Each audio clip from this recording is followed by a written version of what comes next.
Hello and welcome to Frank's School. There was a mistake on the board. I actually did this before this one. That should have been 42. I interrupted my talk about my last look at Lisbon by what's going on now. I got all mixed up. Anyway, on the board the numbers said that. I left it there. It should have said that. And now in this video, there's going to be four for this day. I'm putting 2 days together, which is getting me mixed up. But there's 4 videos. This one right now, this is 341.1, and I'm explaining what's going on. Then there's quite a long video. It'll be .2. It's the fall consignment auction at Morrison's Cove produce auction, and it's in German. I'm speaking German. What happened was I took my camera, and I knew that the woman that traveled with me in Lisbon, Shirley, would be very interested in that auction, or I thought she would. And so I was filming it, and I was speaking in German because it was for Shirley and maybe her husband's consumption, because he probably would be interested in that too. I hope he sees this, Thomas. But anyway, let me jump down to material culture. In that video, matter of fact, I'll jump.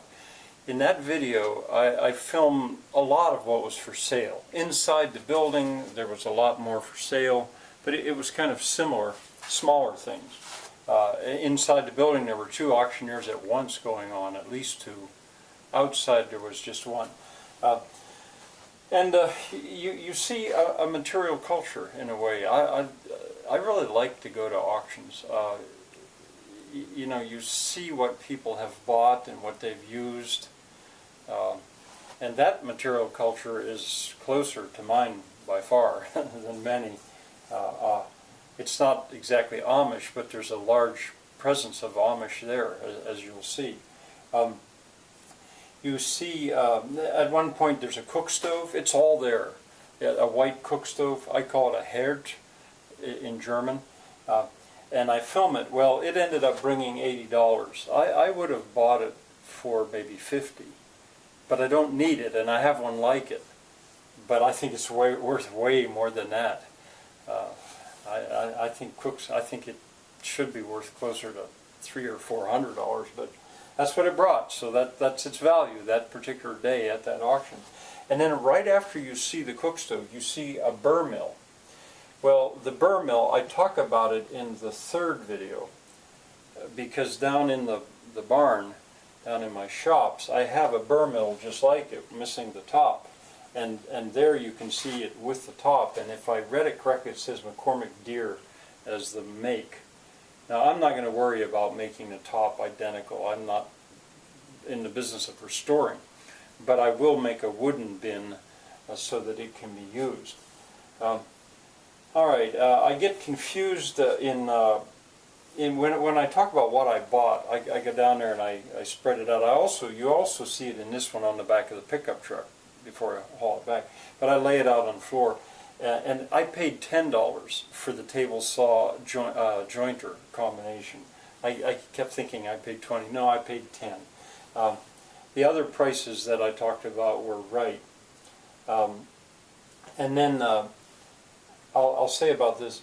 But the last video, I come back up here and I tell the story about selling a hoe to an Amish boy. All right, the motor starting. You'll hear on the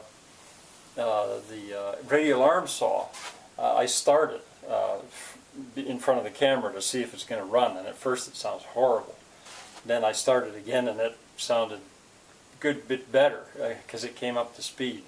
And I've started it 2 or 3 times since. I wouldn't be surprised if I have to replace the bearings in both the table saw and the radio alarm saw, maybe. But I did want to say what's going on in that motor, I'm quite sure, is a lot of electric motors have one way of starting that uses brushes. They're called brushes, little graphite brushes, if you know about motors. But then when it reaches a certain speed, they throw out, and the motor then functions in a different way. I'm not ready to give a whole lesson on electric motors. But I think what's happening is those brushes are fast a little bit, or they're stuck a little bit, and they don't throw out as quick. Once they throw out, that's when you hear the motor go whing, and it starts going fast, and that's solvable easily. I'm not too happy with the sound that it makes once it's going up to speed, but I'll ask my neighbor Andy to look at it. He's pretty good at that. I guess since I have these here, I'll show you these. When you go to an auction like that, here, let's see, what's table saw. That's the you get a ticket for everything that you buy, and I think you can probably see that. It says that I paid $10. $10 for that. All right. I guess that's it for today. See you next time.